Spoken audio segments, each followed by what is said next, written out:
सत्सङ्गत्वे निस्सङ्गत्वं निस्सङ्गत्वे निर्मोहत्वं निर्मोहत्वे निश्चलतत्वं निश्चलतत्वे जीवन्मुक्तिः पुनरपि जननं पुनरपि मरणं पुनरपि जननी जठरे शयनम् इह संसारे बहुदुस्तारे कृपया पारे पाहि मुरा. ஸ்தோத்திரத்துல 225வது நாமம் மகா யோகேஸ்வரேஸ்வரி. மகா சித்திங்கிற நாமாவில பல சித்திகள் சொல்லப்பட்டிருக்கு. அந்த சித்திகள்லாம் அணிமாதி சித்திகள் பிரசித்தமாக உலகத்துல அப்பொழுது கேட்டுக் கொண்டிருக்கோம். அது இல்லாம பல சித்திகள் காந்தாதி புராணங்கள்ல சொல்லியிருக்க. அத்தனை சித்திகளுக்கும் மூல காரணமாக இருந்து அவைகளை பக்தாளுக்கு கொடுக்கக்கூடியதாக அம்பாள் இருப்பதனால் அம்பாளுக்கு மகா சித்தி அப்படிங்கிற ஒரு பேர் வந்ததாக பார்த்தோம். அதற்கு பிறகு மகா யோகேஸ்வரேஸ்வரி அப்படிங்கிற நாம. யோகேஸ்வராளுக்கெல்லாம் ஈஸ்வரி. யோகம் சாதாரணமாக மறைந்தது. அந்த யோகங்களுக்கெல்லாம் ஈஸ்வராள் பகவத் அனுகிரகத்தினால யோக சாமர்த்தியத்தையும் யோக சக்தியும் பெற்றவா. அந்த யோகேஸ்வராள் இருக்காள அவளுக்கெல்லாம் ஈஸ்வரிய அம்பாளுக்க அப்படின்னா அம்பாளுடைய அனுகிரகத்தினால்தான் மனுஷாளுக்கு யோகமானது கிடைக்கிறது. நாம் இந்த யோகம் எனக்கூடியதான பதத்தை பல அர்த்தங்கள்ல பிரயோகம் பண்ணிட்டு இருக்கோம். யோகம்னு சொன்னா என்ன அர்த்தம்? நிறைய காசு வரக்கூடியதான யோகம். இதுதான் லோகத்துல பார்த்துட்டோம். உனக்கு நல்ல யோகம் பார்ப்ப அப்படிங்கிற இந்த யோகம்னு என்ன அர்த்தம்? சந்தோஷமான காலம் அப்படிங்கிற அபிப்பிராயத்துல யோகம்ங்கிற ஒரு பதப்பிரயோகம் லோகத்துல இருக்கு. இந்த பதப்பிரயோகத்துக்கு மூல காரணமானது ஜோதிஷ் சாஸ்திரம். அந்த ஜோதிஷ் சாஸ்திரத்துல ராஜயோகம் இப்படிப்பட்டதான பல யோகங்கள், கஜகேசர் யோகம், இப்படி யோகங்கள்லாம் சொல்லியிருக்க. எந்தெந்த கிரகங்கள் எங்கெங்க இருந்தால் எந்த ஸ்தானத்துல இருந்தா என்ன இன்னொரு கிரகத்தை பார்த்தால் ஏற்படக்கூடியதான சம்யோகத்துக்கு யோகம் இருக்கு. ஆக யோகம்னா என்ன அர்த்தம்? கிரகங்களுடைய சம்யோகம், கிரகங்களுடைய பார்வை, இதனால ஏற்படக்கூடியதான பலங்கள் மனிதர்களுக்கு எது வருதோ அது இந்த மனுஷனுக்கு அந்த யோகம் இருக்குதுன்னு சொல்றார். முக்கியமாக யோகமானது எங்க? கிரகங்களுடைய யோகம். கிரகங்களுடைய யோகத்தை மனுஷனுடைய வாழ்க்கையில வரக்கூடியதான பலத்தை தருவதாக கருதி அவர் இந்த யோகம்னு சொல்லிருக்கா. இது ஒரு யோகம். அது இல்லாமல் யோகம்னு சொன்னா சம்பந்தம்னு அர்த்தம். இந்த அர்த்தத்துல நிறைய நம்ம லோகத்துல பார்த்து கொண்டிருக்கோம். கீதையில 18 அத்தியாயங்கள். இந்த 18 அத்தியாயங்களுக்கும் யோகம்னு சொல்றாங்க. முதல் அத்தியாயத்துல அர்ஜுன விஷாத யோகம். அர்ஜுனுடைய அழுகையே ஒரு யோகமா இருக்கு. அழுகையே ஒரு யோகம் இருக்கு. அர்ஜுன விஷாத யோகம்னு சொன்னா அர்ஜுனுடைய அழுகை யோகமா? ஆமான்னு. ஏன்? அர்ஜுனன் தான் யுத்த களத்துக்கு வந்து கல்யாணமாயா காரியம் முக்கியமே. இந்த யுத்த களத்தில் யார் ஓட்டட நான் யுத்தம் பண்ணணும் அப்படின்னு ஆரம்பிச்சு அந்த பகவானை கேட்டதுமே பகவான் அவள்னா பாஸ்தியா, இவள யாரோட யுத்தம் பண்ணணுமோ அவளை பாருன்னு சொல்றார். பகவான் பாருன்னு சொன்னதுனால பார்க்க வேண்டியதை பாருங்க.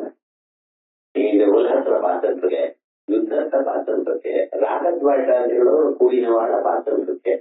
இதை பார்த்து உனக்கு பிரயோஜனம் இல்லைப்பா. அந்த கேள்விகள் இவாழ பார்த்தாச்சு. இது மாதிரி பார்க்க வேண்டியதை பாருங்க. இந்த பார்க்க வேண்டியதை பாருன்னு சொன்னதுமே அவனுக்கு மனசு எதுவும் உண்டாச்சு, வைராக்கியம் உண்டாச்சு. அந்த வைராக்கியம் உண்டதுனால நான் யுத்தம் பண்ண மாட்டேன்னு யுத்தம் புருஷாயம் ஆரம்பிச்சாச்சு யுத்தத்தை. அதுக்காகத்தான் இந்த களத்துக்கு வந்திருக்கான். அதுக்கப்புறம் இவாளோட யுத்தம் பண்ணினா இவாள்லாம் பிராணம் விட்டா, ஸ்திரீகள்லாம் அனாதைகளாயிப்பா.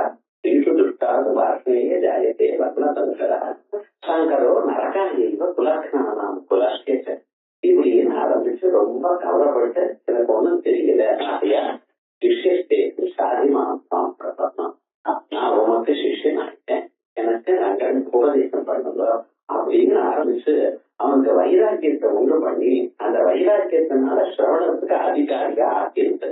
ஆகையால் தான் முதல் அத்தியாயத்துக்கு அர்ஜுன விஷாத யோகமும், அதற்கு பிறகு 2ஆம் அத்தியாயத்துக்கு சாங்கிய யோகம்னும், 3ஆம் அத்தியாயத்துக்கு கர்மயோகமும், 4ஆம் அத்தியாயத்துக்கு கர்ம சன்னியாச யோகம்னு, 5ஆவது ஞானகர்ம சஞ்சோக யோகம்னு, 6ஆவது அத்தியாயத்துக்கு ஆத்ம சம்யம யோகம்னு, 7ஆவது அத்தியாயத்துக்கு ராஜவித்யை இப்படி வரிசையா பிரகதி யோக யோகம்னு, 8ஆவது அத்தியாயத்துக்கு அக்ஷர யோகமும், 9ஆவது அத்தியாயத்துக்கு ராஜவித்யா ராஜகுத்தி யோகம்னு, அப்புறம் விபூதி யோகம்னு 10ஆவது அத்தியாயத்துக்கு, 11ஆவது அத்தியாயத்துக்கு மேல இருக்கக்கூடியதான அவளுக்கு ஒரு விஸ்வரூப சந்தர்சன யோகம், அதுக்கப்புறம் 12 பக்தி யோகம், 13 அதுக்கு மேல இருக்கிற கஷேத்திரக்கு விபாக யோகம், 14ஆவது அத்தியாயத்துக்கு விசேஷமான அவளுக்கு அந்த தெய்வ சம்பத் விபாக குணத்திரை விபாக யோகம், இப்படி இந்த வரிசையே எல்லா யோகங்களும் சொன்னார். இந்த யோகங்கள்ல என்ன சொல்றது, அந்தந்த அத்தியாயத்துல இருக்கக்கூடியதான பொருளோட சம்பந்தப்பட்டிருக்கு. அந்த ஜீவனுக்கு அங்க இருக்கக்கூடியதான அந்த பொருளோட ராஜவித்யா ராஜகுத்திய யோகம்னா அங்க ராஜவித்யா ராஜகுத்தியை சொல்லி இருக்கு, அதனால யோகம். இப்ப எல்லாம் பாருங்க, முதல்ல யோகம்னு சொன்ன கிரகங்களுடைய சங்கயோகத்தை யோகம்னு சொன்னேன். இப்ப யோகம்னு சொன்ன என்ன சொல்லியிருக்கேன், அங்க இருக்கக்கூடியதான சப்ஜெக்ட் மேட்டர் வஸ்துவோட அங்க இருக்கக்கூடியதான அந்த அர்ஜுனனுக்கு ஒரு யோகம் சொன்னேன், யோகம் சொன்னேன். இன்னொரு இடத்துல பகவான் சொல்றார், சம்வித்யா துக்க சங்கயோக வியோகம் யோக சங்கீதம். அப்ப வியோகத்துக்கு தான் யோகம்னு பேர். இதனால என்னோட எந்த துன்பம் சேர்றதோ, எந்த கவலை என்ன பிடிச்சிருக்கோ, எத்தனையோ பிறவைகளை எடுத்தாச்சு, மானாகவும் பன்னியாகவும் மனுஷனாகவும் பெரியாகவும் எத்தனை ஜென்மாக்கள் எடுத்தாச்சு, என்னென்னமோ இடத்து அளவிதே வகையில விஸ்ராகணும் இனிமே போடும்னு சொல்லுமாங்க. எத்தனை யோகங்கள், எத்தனை சரீரங்கள், எத்தனை துன்பங்கள் அனுபவிச்சு இது என்ன ஆயிட்டு, ஒன்னும் இந்த சரீரமே எதுக்கு உபயோகம் இல்லாம ஆயிடுது. போக இனிமேல் என்ன இடத்துல சேர்த்துக்கோங்க, எத்தனை யோகங்கள் அனுபவிச்சாச்சு போதும் அப்படின்னு துக்க சம்யோக வியோகத்துக்கு யோகம்னு. வேதாந்தத்துல யோகம்னு சொன்னா செயற்கைன்னு அர்த்தம் இல்ல, வியோகத்துக்கு யோகம்னு. இது சாதாரணமாக நம்ம பார்க்கக்கூடியதான பல சந்தர்ப்பங்கள்ல வரக்கூடியதான யோகம்.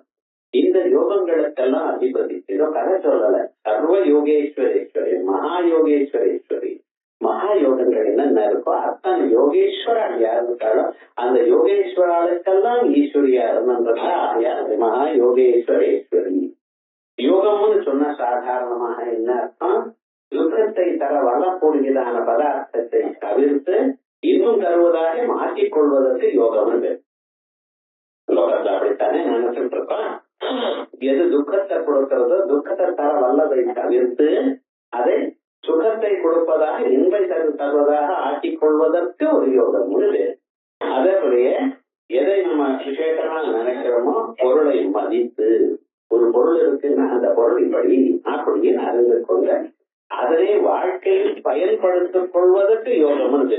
ஏதோ ஒரு பொருள் இருக்க அந்த பொருளை நாம எப்படி வாழ்க்கையில உபயோகப்படுத்திக் கொள்றோம் யோகம்.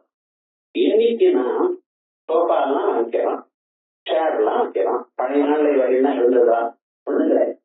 மரத்தினுடைய அடிபாகம் இருக்க பத்தில அதை கட் பண்ணி அதை உள்ள வச்சுட்டு இருக்கோம், அது உட்காருவோம். வெறும் பாத்திரம் இருக்கவே அந்த பாத்திரத்தை கவுத்து வச்சு அதுல உட்காருவோம். அப்படி கிராமத்துல என்ன ஒரு பொருளா இருந்தாலும் அந்த பொருளை நமக்கு உபயோகப்படுத்திக் கொள்வதற்கு யோகம் உண்டு. வைரம் இருக்க வைரத்தை கல் என்றோ அல்லது கல்ல வைரம் என்றோ உணர்வதற்கு பதிலா இதுக்கு பிரமஜானம், அந்த பிரமஜானத்தை மாற்றி உண்மையான ஸ்வரூபத்தை அறிந்து கொள்வது அது ஒரு யோகம். யோகம்னு என்ன அர்த்தம், எத்தனை அர்த்தங்கள் இருக்க பத்தலா யோகம். இன்னும் ஒரு அர்த்தம், இத்தனை அர்த்தங்களும் மேல பஞ்சாசன பாஷ்யத்துல சொல்றாங்க. அதனால ஏதோ சொல்றது அங்கெங்க இருக்கிறது எடுத்து இந்த யோகம்ங்கிற பதார்த்தத்துக்கு நான் சொல்றது எல்லாம் பாஸ்கரா இருக்கிறதான ஒரு பதார்த்தம் தான். அதே போல பயன்படாதான பொருள்களை பயன்படுத்தும்படி பண்றது ஒரு யோகம். இப்பெல்லாம் வேஸ்ட் மேனேஜ்மெண்ட் சொல்றாங்க. குப்பை இருக்க இந்த குப்பையில இருந்து ஏதோ காசு பண்றாரு சார். அந்த காசு பண்றதுங்கிற ஒரு ஆர்ட் அது சில பேர் இருக்குதான். ஆகையால் எது பயன்படுத்தாதுன்னு நினைப்படாதுன்னு நினைக்கிறோட வாழ்க்கையில அதை பயன்படுத்துவதுங்கிறது அது ஒரு யோகம். அதே போல வாழ்க்கையில வெற்றியோ தோல்வையோ வரும் பொழுது அப்ப என்ன பண்றது, அது சமமநிலையா இருந்து கொண்டு சந்தோஷம் வந்தா மதித்தும் துன்பம் வந்தா நலிந்தும் போகாம இருக்கிறது பதிலா அது ஒரு யோகம். சுகதுக்கே கிருத்வா லாபாலாபௌ ஜெய ஜெயோ தஸ்மாத் யோகா என யுஜ்யஸ்வா யோகம்னு பதம் போட்டிருக்கேன். மனுஷிய பகவத்கீதை பாராயணம் பண்ணும்போது யோகங்கிற பதத்துக்கு எத்தனை அர்த்தத்தை உபயோகப்படுத்திருக்காருன்னு பாருங்க. இது ஒரு யோகம். அதே போலயே எந்த ரெண்டு பொருள் பிரிந்து இருக்கா அந்த ரெண்டு சேர்ந்தா அது ஒரு யோகம். சௌந்தர்ய ஸ்லோகம் ஒரு ஸ்லோகத்தை சொன்னா கர்ப்ப விரோதியா இருக்கக்கூடியவா ரெண்டு பேரும் சேர்ந்துருவாளாம். சௌந்தர்ய ஸ்லோகத்துக்கு அவ்வளவு மதிப்பு இருக்கிறோம். ரொம்ப சாதாரணமா நினைச்சுன்றோம். ஆனா சில ஸ்லோகங்களுக்கு கைமேல சரஜோத்னா சுத்தாம் சதீசாடு உண்டப்பட்டான் வரத்ராசத்ரான ஸ்படிகா புஸ்தக இந்த ஸ்லோகத்தை சொன்னா சாரஸ்வத பிரயோகம். குழந்தைக்கு படிப்பே வர மாட்டேங்கிறது, அது எவ்வளவு படிச்சாலும் மண்டையில ஏற மாட்டேங்கிறது சார் அப்படின்னு சொல்லிட்டு இருக்கா. இந்த ஸ்லோகத்தை தினமும் 10 லெவல் சொன்னா போறோம். சொல்லிவிட்டு அம்பாள் தேனை நைவேத்தியம் பண்ண மதுட்சீர திராட்சா மதுரை மதுரினா படைக்கையா அப்படின்னு தேனொழுக பேசுவான். அவன் எதனாலும் எல்லா சாஸ்திரங்களையும் பிராவீண்யத்தையும் அடைவான். இப்படி எது சாதாரணமாக நம்மளால முடியாதோ அதை பிரித்து இருக்கிறது சேர்த்து வைக்கிறதுல இது ஒரு யோகம். இதே போலயே இந்த யோகத்தை பத்தி பதஞ்சலி மகர்ஷி அவர் என்ன பண்ணிருக்க, என்ன பரமாத்மாவோட சேர்த்து வைக்கலாம். இதுதான் யோகத்துடைய காரணம். சம்சாரத்துல திண்டாடி கொண்டிருக்கான் ஜீவன். இவனை சம்சாரத்துக்கு அதீத்தனாக இருக்கக்கூடியதான பரம்பொருளோட சேர்த்து வைக்கிறான். நமக்கு 1000 தொல்லைகள் இருக்க வாழ்க்கையில. அதுக்காக வாழ்க்கையை விட்டுருன்னு சொல்ல முடியுமா? விடலையே, ஆசை போறலையே இந்த சரீரத்துல. அப்பனா வாழ்க்கையும் வேணும், அந்த வாழ்க்கையில துன்பம் மட்டும் போகணும். எனக்கு துன்பத்தோட வியோகம் வேணும், பரம்பொருளோட சமயோகம் வேணும். இதற்காக என்ன பண்ணணும்? அப்ப இனிமேல எவருக்கு வாரு யமுனா தீரே அவாவா தான் அவாவா காரியத்தை பண்ணிட்டோம். யமுனா தீரத்துக்கு போனேன்னா அந்த நிக்குஞ்சங்கள்ல கிருஷ்ணனை நீங்க தேடுங்க. தேடுவார் விலாஸ்கர் தேடுவார். 2 கண்ணும் இல்ல, போயிடுங்க கிருஷ்ணனை தேடுவார். எங்க இருக்கானோ கிருஷ்ணன், எங்க இருக்கானோ கிருஷ்ணன் இப்படி இருக்கானே, அவன் கண்ணு தான் இல்லையே, என்ன பண்ண போறேன்னு நான் தேடிக்கிறேன். ஒன்னா தொட்டுட்டே போறேன். யாரோ ஒரு பையன் வரா, பையன் வந்து தாத்தா என்ன தேடுற அப்படின்னா கிருஷ்ணனை தேடுறேன்னு. அப்படியா, நானும் சேர்ந்து தேடுறேன் வாங்க, நீங்க முன்னுல காலை வச்சிருப்பாரு அப்படின்னு கையை பிடிச்சுன்னு அப்படியே அழிச்சுன்னு வர. நீ தேடி அதுக்கப்புறம் என்ன இன்னைக்கு போறோம் தேடிட்டு நாளைக்கு நிச்சயமா கிடைப்பேன் அப்படின்னு சொல்லிட்டு உட்கார வச்சு யமுனா தீர்த்தத்தை கொண்டு வந்து அவங்க தாக சாந்திக்காக கொடுத்து 2 பழத்தையும் கொடுத்துட்டு நான் போயிட்டு வரேன்னு போனார். போனா கொஞ்ச நேரம் ஆன பிறகு அடாடா கையில விட்டேனேன்னு அழுதாங்க. என்னடா ஆச்சுன்னா நான் கிருஷ்ணனை தேடினா அவனா என்ன அழிச்சுன்னு போயிருக்காரு. அப்புறம் அவரை விட்டு போன பிறகுதான் இவருக்கு புத்தி வருது என்ன விவகாரம்னு. அதான் பகவானுடைய செயலை நீங்க பார்க்க முடியாது. உங்க இடத்துல பக்தி இருக்குமே, ஏன்னா பகவான் கை மேல பலத்தை கொடுப்பார். அப்படி விசேஷமாக இருக்கக்கூடியதா ஜடார்த்தம் இருக்கிறதுல அந்த பரம்பொருளோட என்ன சேர்க்கணும், எனக்கு இருக்கக்கூடியதான 1000 துன்பங்களை விட்டு எனக்கு வியோகத்தை கொடுப்பான். இந்த துக்க சம்யோக வியோகம் இருக்க பட்சல ஆத்ம சம்யம யோகம், ஆத்ம சம்யோகமும் வேணும், துக்க சம்யோகம் என்னை விட்டு போகணும். இந்த 2க்காக பதஞ்சலி மகர்ஷி யம நியம ஆசன பிராணாயாம பிரத்யாகார தாரணா தியான சமாதி அப்படிங்கிற 8 அங்கங்களோட கூடியதான ஒரு யோக சாஸ்திரத்தை தயார் பண்ணிருக்க. அந்த யோகத்துக்கும் ஈஸ்வரியா இருக்கக்கூடியது அங்க அம்பாள் தான் இப்படின்னு. ஆமா, அவர் யாரோ எழுதியிருக்காருன்னா அது எப்படி பிரமாணமாகும்? அத்தியாத்ம யோகாதிகமேன தேவம் மத்வா தீரோ ஹர்ஷசோக உஜஹாதி அப்படின்னு வேதம் சொல்றது. அத்தியாத்ம யோகத்தை பண்ணவா நீ அத்தியாத்ம யோகத்தினால உனக்கு துன்பங்களோ சந்தோஷமும் புண்ணியமும் பாவமும் எல்லாம் விட்டு நீ பரம்பொருளாக ஆக்கி விடுவா அப்படின்னு அப்புறம் சொன்னார். ஆமா நீங்க சொல்ற அத்தியாத்ம யோகம்னா எனக்கு என்னன்னு தெரியலையேங்கிற. கவலைப்படாத நான் சொல்றேங்கிறது உபனிஷத்து. மனதி பிராஜ்யா தத்யச்சே ஞான ஆத்மனி ஞானம் ஆத்மனி மகதி சாந்த ஆத்மனி புலன்களை மனசுல ஒடுக்க மனச புத்தியில ஒடுக்க புத்திய சமஷ்டி புத்தியில ஒடுக்க அந்த சமஷ்டி புத்திய பரமாத்மானத்துல சேர்த்துவே உத்தேட்டதா எழுது போங்க. நம்மளாம் தூங்குறோம் அனாதி நிதிரையா போயிட்டான்னு நம்மளாம் தூங்கிட்டு இருக்கோமா. உத்தேட்டதா குழந்தைய உட்கார வச்சா என்ன பண்ணணும் தெரியுமா? நான் தூக்கத்துல அந்த பக்கம் படுத்துக்கோம். குழந்தைய எழுப்பின வாழ்க்கை தெரியும். உட்கார வச்சோன்னு ஒரு 2 நிமிஷம் உட்காரம். அதுக்காக அம்மா அந்த பக்கம் பார்த்தா இந்த பக்கம் படுத்துக்கோ ஒரு 2 நிமிஷம். அந்த பொய் தூக்குறது தான் எல்லாருக்கும் ஒரு சந்தோஷம். ராத்திரி 10 மணில இருந்து 6 மணி வரைக்கும் தூங்கிட்டு இருக்கேன் சுவாமி. இருந்தாலும் எழுப்பின பிறகு ஒரு செகண்ட் தூங்குவான் ஒரு 10 நிமிஷம். அது என்னமோ அந்த தூக்கத்துல ஒரு சந்தோஷம் மனுஷாளுக்கு. அப்படி ஜாகிரதா இழப்போராய் இப்படிப்பட்டதான ஒரு ஜென்மம் உனக்கு கிடைக்கிறது ரொம்ப அரிது. அம்பாளுடைய நாமாவை கேட்கக்கூடியதான ஜென்மம் உனக்கு கிடைச்சிருக்க கேட்கக்கூடியதான சூழ்நிலை உங்களுக்கு கொடுத்திருக்காளே பகவான்.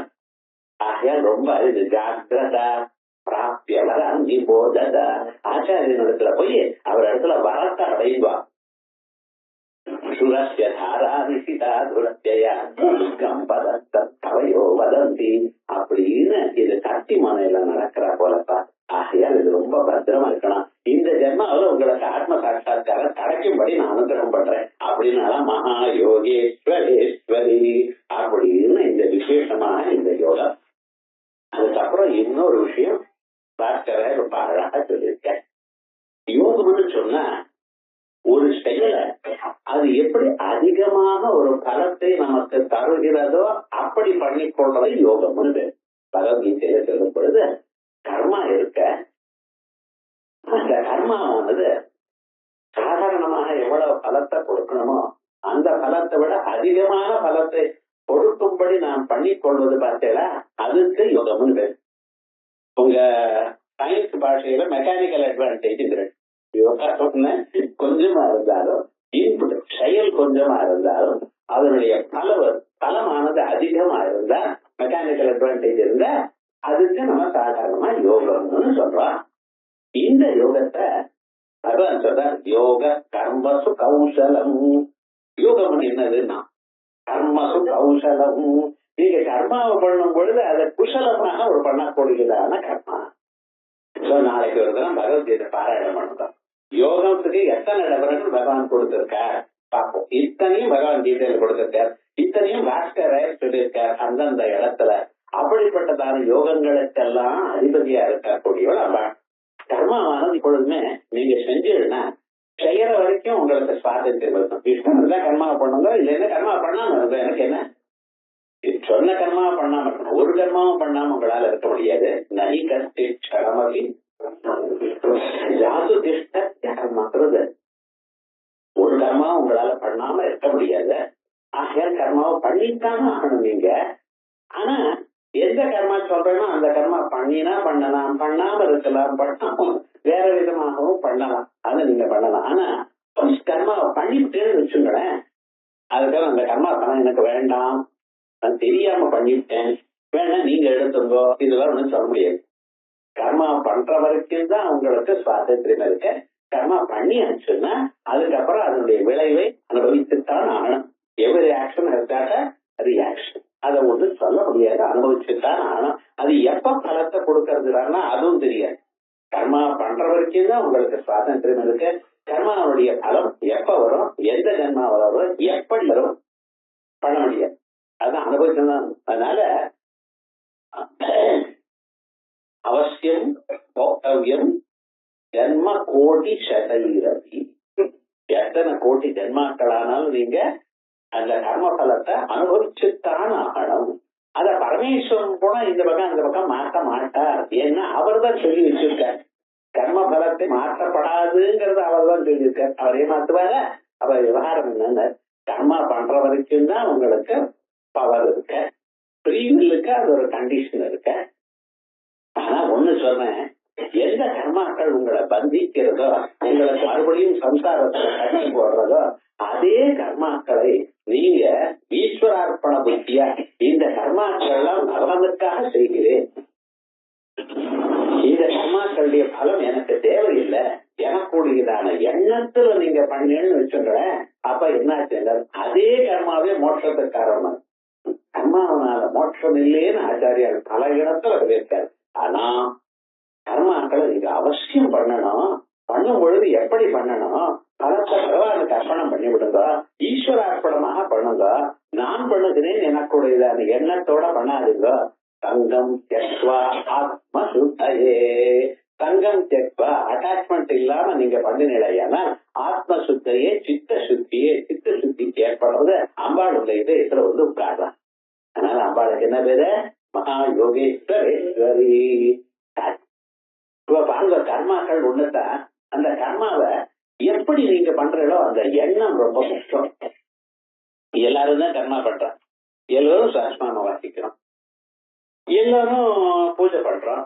ஆனா சில பேருக்கு பலம் வருது சார், சில பேருக்கு பலம் வரல. அம்பாளுக்கு பட்சபாதம் உண்டு அவசரம்.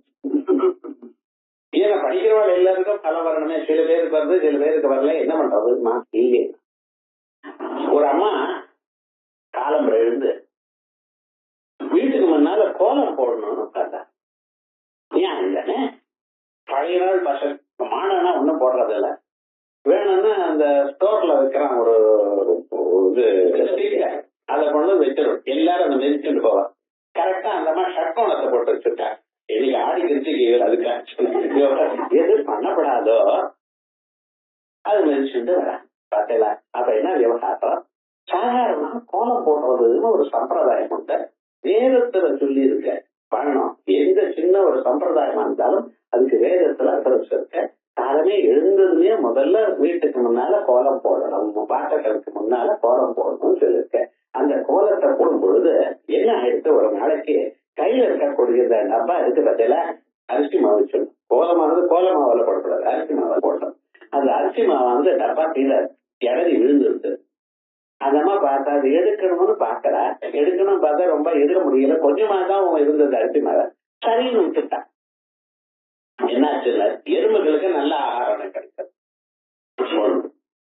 அடுத்ததாக என்ன பண்ணீங்கன்னா, அந்த அரிசி மாவை கொண்டு வந்து அந்த எறும்புகள்லாம் எதுக்கு பார்த்தா புத்து வச்சுக்க அதுக்கு மேல தூவினான். எதற்காக, இந்த அரிசி மாவு ஏதோ சரியா இல்ல, நம்ம வேற மாவு வாங்கிப்போம், இது எறும்புகளுக்கு ஆகாரமா இருக்கட்டும்னு தூவினான். இன்னொரு அம்மா என்ன பண்ணீங்கன்னா, அதே அரிசி மாவட்டா அதே எறும்புகளை தான் போட்டா, என்ன ஐடியால போட்டா தெரியுமோ, இந்த எறும்புகளுக்குள்ள அம்பாள் இருக்காளோ இல்லையோ, ஆகையால் அந்த வழியாக அம்பாளுக்கு நான் சமர்ப்பிக்கதா இருக்கட்டுமேன்னு சொல்லிட்டு போட்டான். இப்ப 3 பேருக்கும் அரிசி மாவு ஆயிடுத்துங்கிறது சமானம். நான் அரிசி மாவு செலவாயிடுத்தேன் போட்டால 3 பேருக்கும் சமானம் தான். ஆனா முதல்ல போட்டா பார்த்தேடா இடறி விழுந்துருது, அது எடுக்கணும்னு பார்த்தேன், என்னால அது எடுக்க முடியல, சரி போனா போட்டோம் தொலையணும் அப்படின்னு போட்டான். ஆனா அடுத்த மாவு என்ன பண்ணீங்கன்னா, பூத சமரட்சணத்துக்காக பூத சௌகிருதம், அவெல்லாம் சாப்பிட ஏதோ கொஞ்சம் அரிசி மாவு இருக்கு, அதை போட்டா என்ன எறும்புக்கு சௌக்கியமா இருக்கணும் அப்படிங்கிற எண்ணத்துல போட்டா இந்த அம்மாவுக்கு முன்னால் இருக்கிறவாடைய விட அதிகமாக 10 மடங்கு பலம். அது வேறு, அதே அரிசி மாவை அதே எறும்புகளுக்கு தான் போட்டா, ஆனா இந்த எறும்புகளுக்கு போடும்போது அந்த எறும்பு சரீரத்திலையும் அம்பாள் இருக்கா அப்படிங்கிற ஒரு எண்ணத்துல போட்டா, இப்ப என்ன ஆச்சுன்னா, இந்த பக்தி பாவமானது பக்தி சௌக்கியமா இந்த அம்மாவுக்கு ஞானம் வந்துருக்கு. கடைசியில இருக்கிறவாளுக்கு ஞானம் வந்திருக்கு, நடுவுல இருக்கக்கூடியதான அம்மாவுக்கு ஐஸ்வர்யம் வந்திருக்கு. முதல்ல என்ன போயிடுத்து எறும்பு சாப்பிட்டு அந்த அம்மாவுக்கு சௌக்கியம் வந்திருக்கு போகல, ஏன்னா எறும்புக்கு பூத்தத உருவமா இல்லையா, இருந்தாலும் ஒரு செயலானது அந்த செயல் அதிகமான பலன், அதை விட அதிகமாக பலன்னு நம்ம கொடுக்கறது பார்த்தீங்கன்னா இதுக்குதான் யோகம் இருக்கு. யோகம்ங்கிறது யோக கர்மசு கௌசலம்னாலே அந்த யோகத்தை இங்க கொடுத்திருக்க. இப்ப அதை பார்ப்போம். மகதா யோகேஸ்வரானாம் ஈஸ்வரி, மகத்தத்துவமாக யோகேஸ்வராளுக்கெல்லாம் ஈஸ்வரியா இருக்கிறதுனால அம்பாளுக்கு மகா யோகேஸ்வரேஸ்வரின்னு. அதுக்கப்புறம் மகாதந்திரா, மகாமந்திரா, மகாயந்திரா, மகாசனா 4 நாமாக்கள். இந்த நாமாக்களுக்கு அர்த்தம் முன்னாலேயே சொல்லிவிட்டேன்னா சார், இப்ப தானே ஆரம்பிக்கிறேன்னு முன்னாலேயே சொல்லிட்டேனே அப்படிங்கிற முன்னாலேயே சொல்லி ஆயிடுத்த.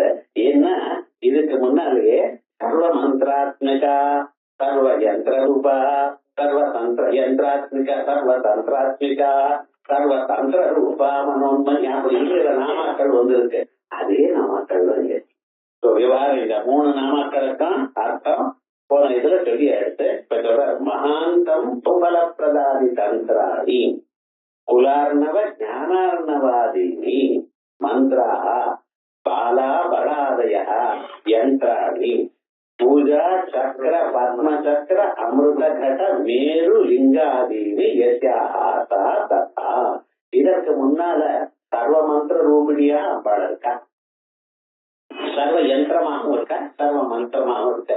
இது அப்பப்ப காதுல விழாது சார். ஆனா இந்த 3 பதங்களை தான் கரெக்டா அர்த்தம் புரிகிறது. மந்திரம்னா என்னது, தந்திரம்னா என்னது இது தெரியலையே, யந்திரம்னா என்னது இது சாதாரணமாக மனுஷர்களுக்கு ஒரு கன்ஃபியூஷன். யந்திரம்னா டிராயிங்னு அர்த்தம் பண்ணியிருக்கான், மந்திரம்னா வாயால சொல்லக்கூடியது மந்திரம்னா, தந்திரம்னா ஏதோ தந்திரம் பண்ண அர்த்தம்.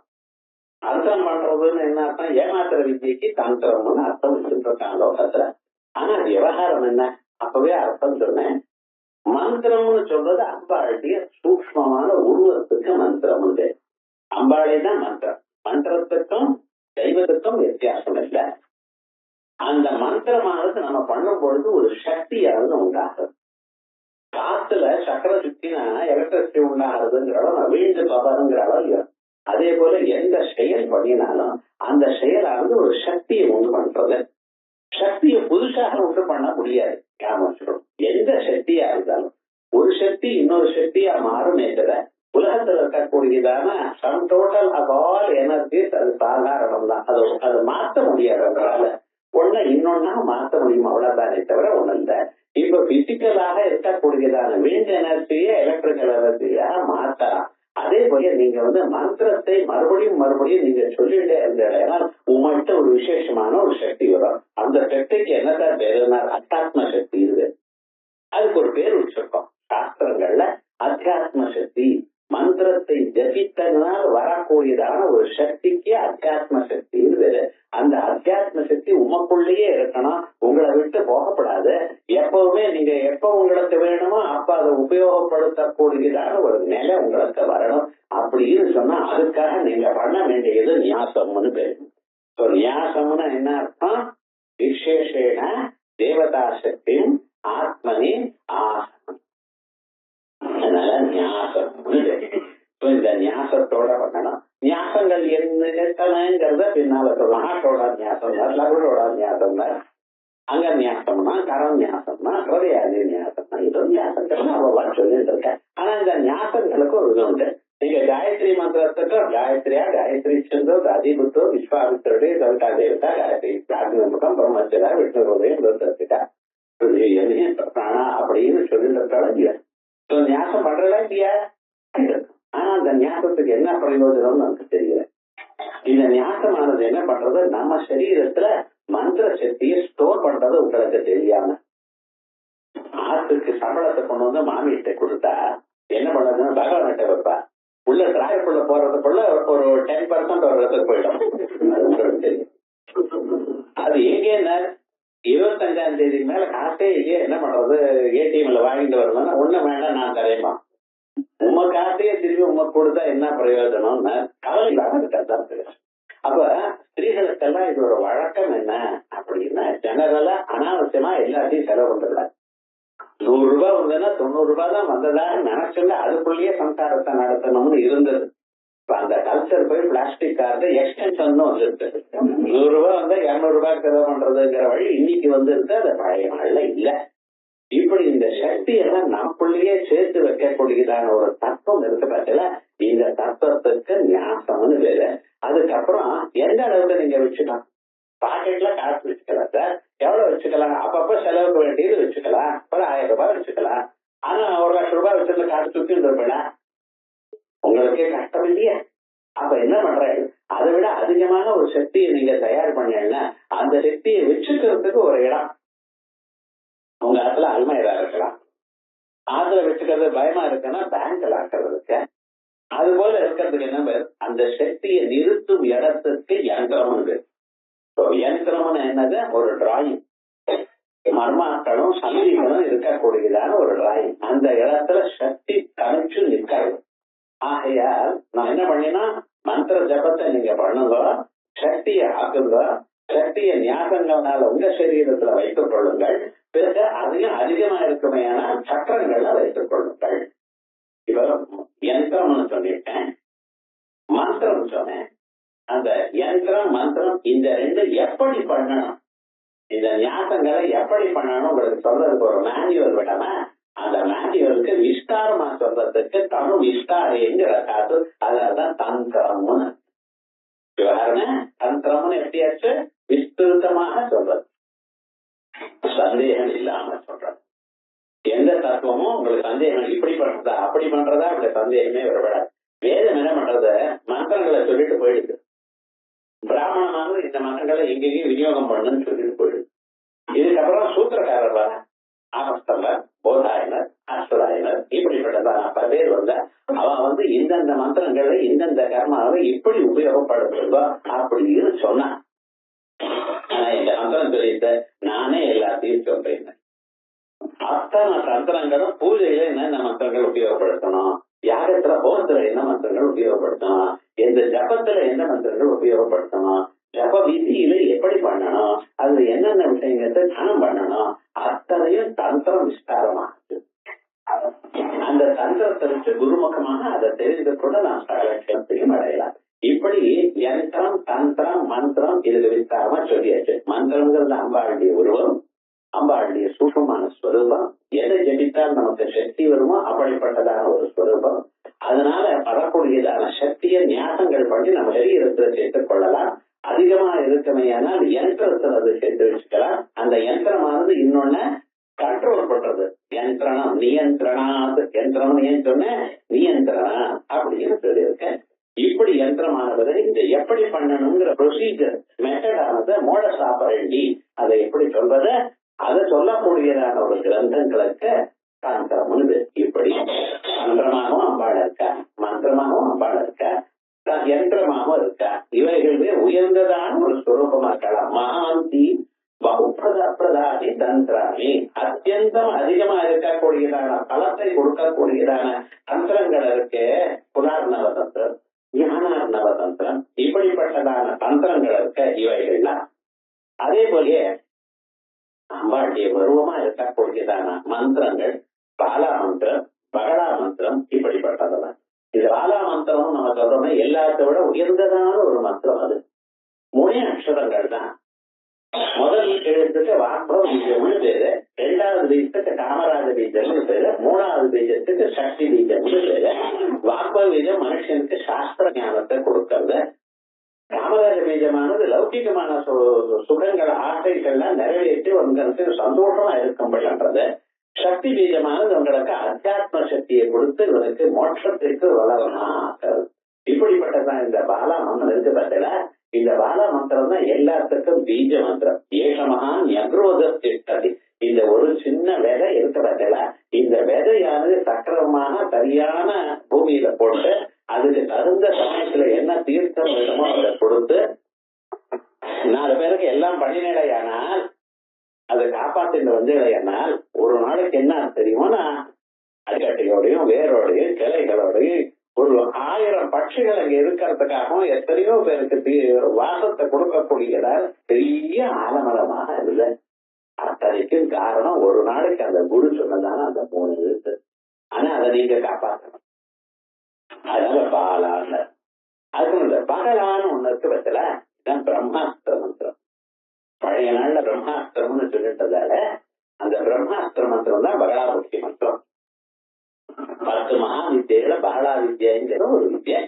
அது பிரம்மாஸ்திரம் மாதிரி இருந்தது. அது பிரம்ம சிரோ மந்திரம்னு சொல்ற தேவி பாகவதத்துல. அஸ்வத்தாம இந்த மந்திரத்தை போட்டார் அர்ஜுனனுக்கு மேல. அஸ்வத்தாமா கிருதவர்மா அப்படின்னு சில பேர், 4-5 பேர் தான் அந்த பக்கத்துல இருந்தா. கடைசியில துரியோதனிட்ட போய் கேட்கிறான் அஸ்வத்தாமா. பிராணனை விட்டான் துரியோதன். பீமசேனால அடிக்கப்பட்டான், கீழே விழுந்துட்டான். கொஞ்சம் பிராணம் இருக்கு. அப்ப அந்த அஸ்வத்தாமா கேட்கிறார், நான் உங்களுக்கு இத்தனை நாளா ஃப்ரெண்டா இருந்தேன்னு நான் ஏதாவது ஒண்ணு பண்ண வேண்டாம், நீங்க சொல்லுங்க என்ன பண்ணணும்னு. அப்பவும் துரியோதனன் கேட்டானா, ஒண்ணும் இல்ல, அந்த பஞ்ச பாண்டவாள தலையை எடுத்துட்டு அந்த தலை கொண்டு வந்து என்ன காமிச்சோன்னா நிம்மதியா பிராணம் விடுவேங்கிறான். என்ன பண்றது? சரினா கலைஞனா கிருதவர்மா கிருபாச்சாரியர் இது அஸ்வத்தாமா 3 பேரும் போறாரு. இதெல்லாம் இவ மனசுல என்ன நினைக்கிறாளோ அதெல்லாம் பகவானுக்கு முன்னாலேயே தெரியும். ஞாபகம் சொல்றான், நீங்க மனசுல என்னென்ன யாராரு என்னென்ன நினைக்கிறாளோ அதெல்லாம் பகவான்கிட்ட போயிடுது. பகவான் என்ன பண்ணினா, இப்படி நினைக்கிறாளா அப்படின்னு நினைச்சிட்டு பஞ்ச பாண்டவாளையும் திரௌபதியும் அழைச்சிட்டு நம்ம அப்படியே விஹாரத்துக்கு காலார நடந்து போயிட்டோம். இப்பதான் வேணும் 18 நாள் இதுதான் பண்ணி இப்ப வாங்கி வாங்கோன்னு அழைச்சிட்டு வர. இவளுக்கு முடியல, இருந்தாலும் பகவான சொன்னா அந்த வார்த்தைய எதிர்த்து பேசுறதுக்கு ஒருத்தருக்கு சக்தி இல்லாம போயிடுது. சரின்னு போறா. இந்த பஞ்ச பாண்டவாளும் திரௌபதியும் அழைச்சுன்னு போறா. ராத்திரி 7 மணி ஆயிடுச்சு. யுத்தத்துல ரொம்ப களப்படைச்சா அடைஞ்சதுமே அந்த உப பாண்டவாள் 5 பாண்டவாளுடைய குழந்தை இருப்பதால அத்தனை பேரும் அங்க படுத்துன்னு தூங்கிட்டு இருக்காங்க சாப்பிட்டு. இவன் அங்க போறா, பார்த்தா போட்டுட்டு படுத்துட்டு இருக்கா. பார்த்ததுமே அத்தனை பேரும் அப்படியே பாண்டவாள் மாதிரியே உரிச்சு வச்சிருக்க. ஏன்டா அந்த பையன் அப்பாவுன ஆத்மா வைகுத்திர நாமாத்தி அதே மாதிரி இருக்க. இவ பார்த்தா என்னடா விவகாரம் இப்படி ஆயிடுது அப்படின்னு நினைச்சுல இவ 5 பேரையும் யுத்தத்தை எழுப்பி அடிக்கணும், கொல்லணும். யுத்தத்தை தூங்கிட்டு இருக்கிறவள கொல்றது யுத்த கர்மம் இல்ல. ஆனா இங்க அஸ்வத்தாமா என்ன பண்ணா அதெல்லாம் கவனிக்கிறேன். என்ன இப்படி ஆயிடுது அப்படின்னு நினைச்சது என்ன பண்ண, கத்தியா அவளுடைய தலையும் அப்பவே வெட்டிவிட்டு இந்த இளநீரை கட்டுவா பாருங்க, அதே போல 5 பேருக்கு சிகைகளையும் சேர்த்து கட்டி அப்படியே எடுத்துன்னு வந்திருக்கேன். வந்து துரியோதன காமிக்கிறார். காமிச்சுன்னா துரியோதன் ஒவ்வொரு அழுதான். என்னடா ஆச்சுன்னு, நான் என்ன கேட்டேன், பஞ்ச பாண்டவாளுடைய தலையைத்தானே கேட்டதுன்னு நீ உப பாண்டவாளுடைய தலையை கொண்டு வந்திருக்க, என்ன ஆயிடுதுன்னு. இதனால என்ன ஆச்சுன்னு, நாளைக்கு எனக்கு தர்ப்பணம் பண்றதுக்கு ஆள் இல்லாம பண்ணிவிட்டேன். வேற காரணம் என்ன விவகாரம் முழுக்க மனசுல எண்ணம் சரியா இல்லைன்னா காரியம் பிடித்தான். இப்படி ஆயிடுதுன்னு அங்க திரௌபதி வர. வந்ததுமே பார்த்து அழகா 18 நாள் ஒவ்வொரு நாளும் வயசுல நெருப்பு வச்சுட்டு இருந்தேன். என் 5 குழந்தைகள் பத்திரமா இருக்கணும் கிருஷ்ணான்னு பிரார்த்திச்சேன். சாயங்காலம் 5 மணி ஆயிடுத்து. யுத்தத்துல துரியோதன் பிராணம் விட்டான்னு நினைச்சேன், கேள்விப்பட்டேன். அப்பாடா நிம்மதிய பாரத்தை எரிக்கிறேன். ஏன்னா என் குழந்தைகள் 5 பேரும் சௌக்கியமா இருக்கேன், எங்க ஆத்துக்காரால் 5 பேரும் சௌக்கியமா இருக்கேன்னு நினைச்சனே. இப்படி பண்ணிட்டிய கிருஷ்ணன். ஆமா நானா வெட்டினேங்கிற கிருஷ்ணன். அப்பதான் தமாஷு இப்படி ஆயிடுதேன்னு அழுதாலாம். அப்ப துரியு மறுபடியும் வழக்கம் மாதிரி எங்க அர்ஜுனன் இப்படி பண்ணினவன நாளைக்கு காலமைக்குள்ள அவன் தலையை கொண்டு வந்து கொடுக்கலன்னா நான் தனியா வாங்கிக்க வேண்டாம். அதே இப்ப வாங்கி வேண்டிட்டேன். இவ வந்து யுத்தத்துக்கு போற. சொன்ன பிறகு பகவான் பார்த்தா, நினைச்சுட்டு நீங்க இப்படி பண்ணிவிடுறது பிரதிக்க பண்ண வேண்டியது, பின்னால நான் ஓட வேண்டியது. அந்த பக்தனா இருந்தா இவ்வளவு கஷ்டம் ஓட யுத்தம் பண்ற. அஸ்வத்தாமாவோட அஸ்வத்தாமா நடுங்கினா. அவனால எந்த பானத்தையும் இப்ப போட முடியல. அவள்கிட்ட இருக்கக்கூடியதான பிரம்ம சிரோஸ்திரத்தை போட்டான். இந்த பகலாமுக்கி மந்திரத்தை போட்டான்.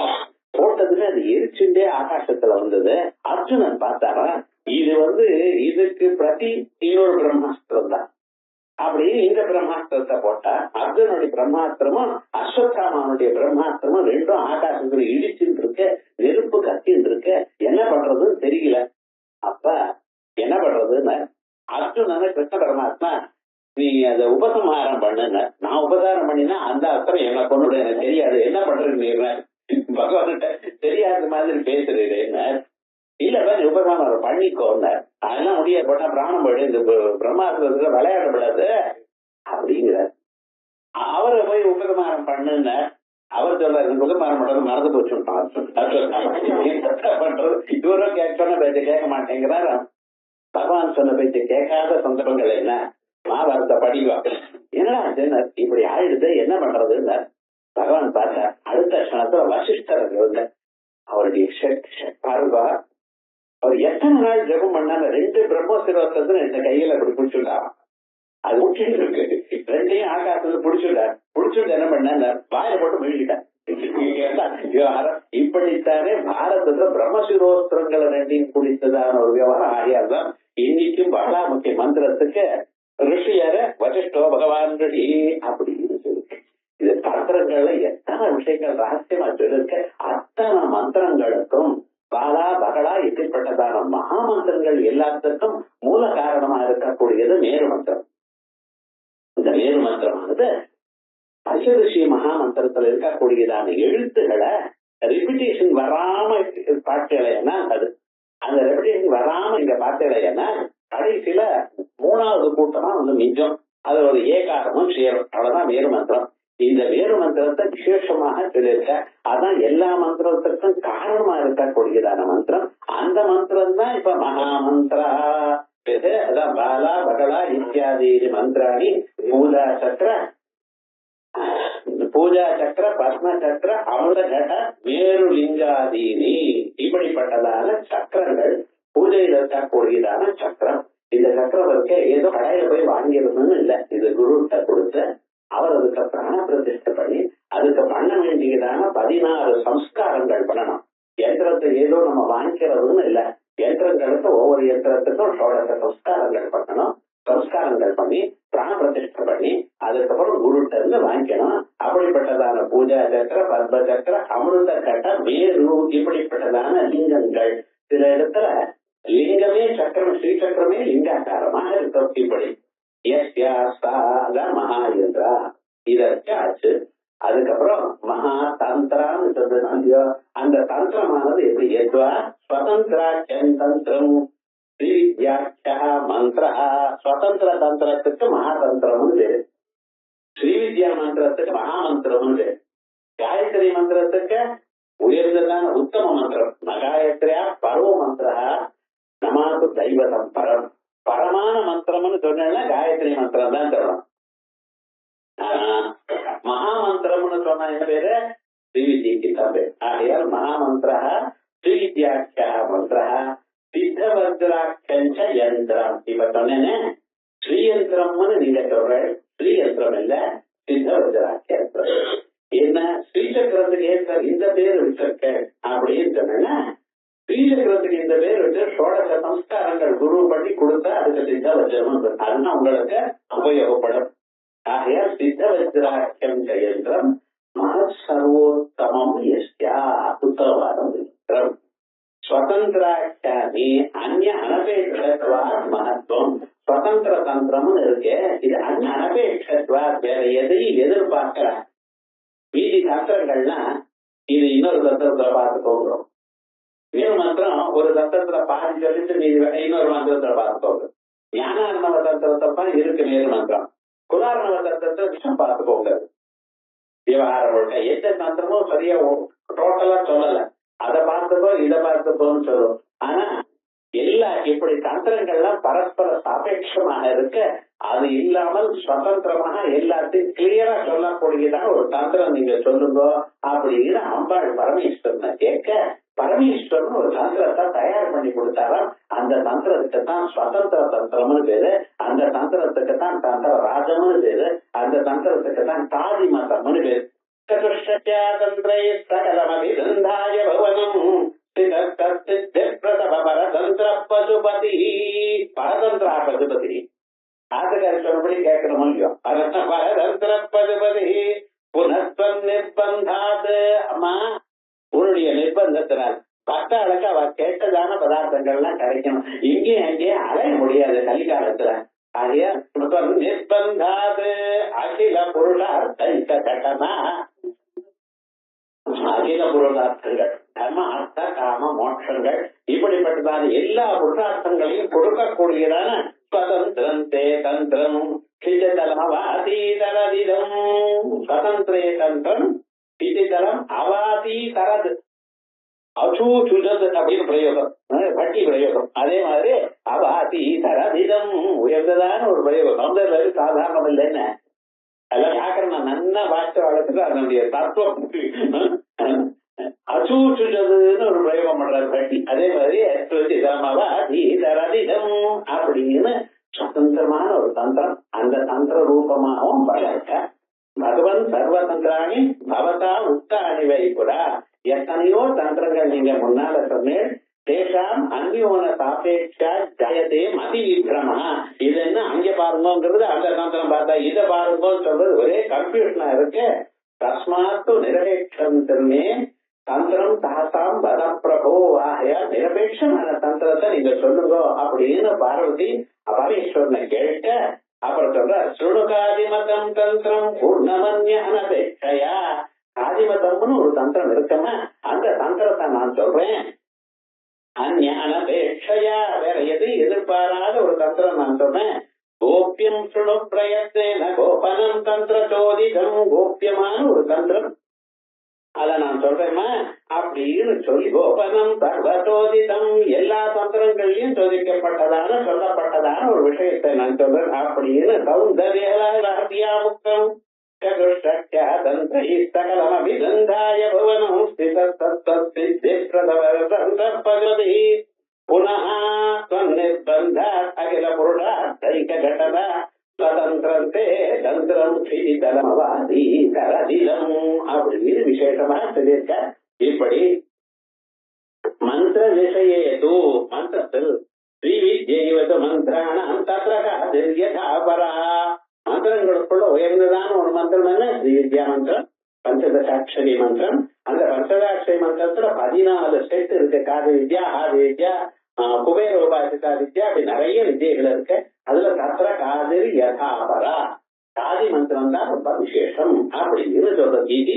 உதாரணவ சக்தி ரகசிய தந்திரே, சக்தி சங்கம தந்திரம், சக்தி ரகசிய தந்திரம் இவைகள்ல இருக்கு. இப்படி பரசஹஸ்திரம் வர்ணனானி திரஷ்டவியானி இப்படி எல்லாம் இருக்கு.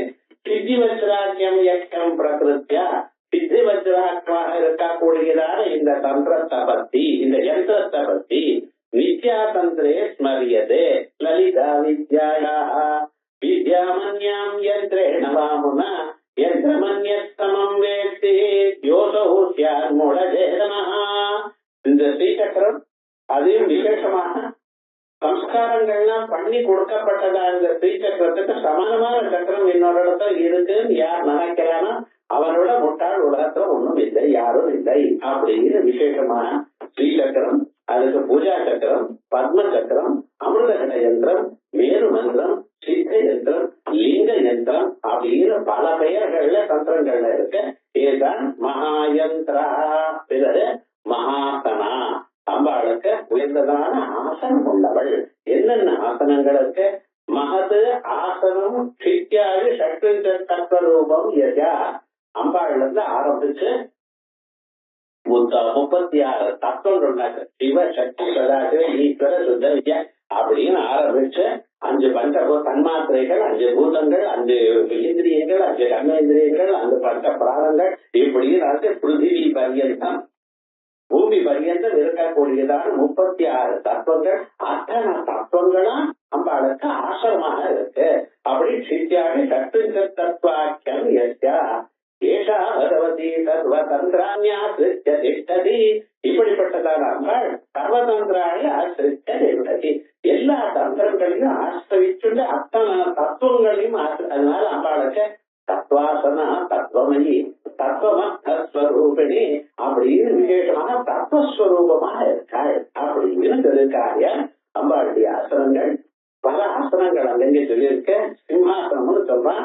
பஞ்ச பிரேதாசனாசீனா மகாசனம்ங்கிற இடத்துல எத்தனை ஆசனங்கள்னு பாருங்க. மகாசனம் ஒண்ணு, சிம்ஹாசனம் ஒண்ணு, பஞ்ச பிரேதாசனாசீனான்னு ஒண்ணு, சக்கரராஜ ரதாரூட அப்படின்னு சக்கரராஜ ரதம்னு ஒண்ணு, அதுக்கப்புறம் பஞ்ச பிரம்மாசன பஞ்ச பிரேதாசனாசீனான்னு இருக்கு.